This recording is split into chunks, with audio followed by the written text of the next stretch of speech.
Chapter 212, Frozen Winter Sword. After thinking for a moment, Bai Zemin nodded silently to himself and realized that what Lilith said was true. While it was still a pity that he had no knowledge about magic runes, such matters were things that could only be left to fate. Even if Bai Zemin killed millions of enemies, he would not necessarily obtain what he was looking for, but a person who killed only one enemy may succeed. It was better to be content with his current achievements that were by no means small. In little more than 20 days, Bai Zemin had gone from an ordinary little student without any power to a true monster with enough strength to crush beasts that only existed in fantasy tales and mythological legends. If such accomplishments were not enough to make him at least a little proud, then what was? Just at that moment, the door of the room opened softly. Although the sound was extremely small, Bai Zemin noticed it easily since he was currently taking a short break from work. At the door, a small head covered with black hair cautiously peeked out, while two big black eyes sparkling like gems looked at the inside of the room curiously. "Little Ning, do you need something?" Bai Zemin asked with a smile as he looked amusedly at the 9-year-old girl hiding. Luo Ning cautiously entered the room while holding a sweet cookie packet in her small hand. After looking around the room a bit, she asked carefully, "Big brother Bai, are you busy?" Bai Zemin chuckled and shook his head slightly. "No, I just finished and was planning to take a little break. What do you say we go get something to eat?" Hearing his words, Luo Ning's eyes lit up like stars in the night sky. She jumped happily in her little custom-made military uniform and exclaimed, "Great! Big brother Bai, you know. Actually, I wanted to treat you to breakfast too." "Oh, that's quite a coincidence then." Bai Zemin acted surprised as he took the little girl's small hand and walked towards the exit. How could he not know what a little child was thinking? Considering what time it was and the small cookie packet in Luo Ning's hand, Bai Zemin naturally came to such a conjecture easily. In any case, he also needed to eat something and take a shower before continuing to work. "Big Sister Lily, are you coming with us?" Luo Ning looked back and asked with a big smile. She had always been a cheerful and sweet girl. Even when the apocalypse broke out and she barely had anything to eat, her personality hadn't changed in the slightest. Lily giggled softly and advanced with slow steps. "How can I say no to a smile as lovely as yours?" "Hee hee." There were 2 soldiers at the entrance of the workshop. Except for people with great power and authority, they would not allow anyone to enter. Seeing the 3 people come out, the 2 of them hurriedly bowed without daring to show the slightest disrespect. Although Luo Ning was only a 9-year-old girl, she was currently level 10 and was quickly leveling up under the guidance of the various village leaders. In the future, she would definitely become a great fighter. So what did age matter? As for Lily, although she was a maid, no one dared to treat her as such. No one even dared to give her orders or look at her strangely. Who didn't know that she was the main leader's favorite woman?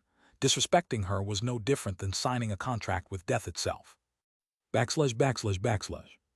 After breakfast at his villa, Bai Zemin took a quick shower and returned to the workshop immediately. As for Luo Ning, she went to kill zombies together with an expedition squad. With her first order Shadow Cat skill, she was doing very well and was gradually getting more accustomed to her own skill. Inside the workshop, "I should use these, don't you think?" he asked while lightly touching the bones of a particular beast. Undoubtedly, Lilith nodded with a neutral expression.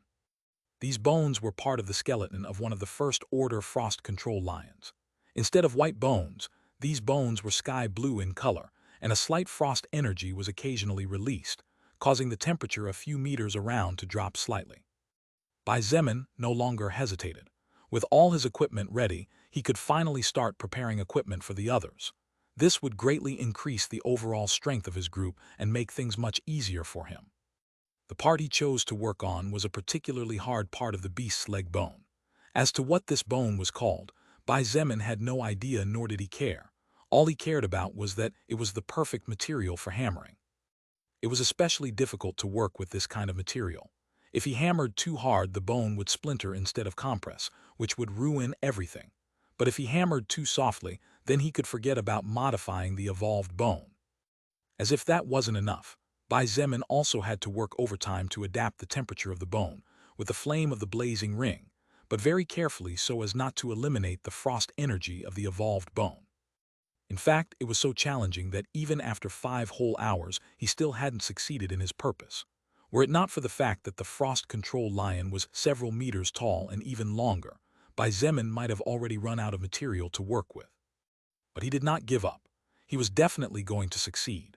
Little by little, he was becoming more proud and arrogant, so failure due to his own incompetence was something that, instead of holding him back, only pushed him to get better and better. Lilith watched his every move from the side without saying a word.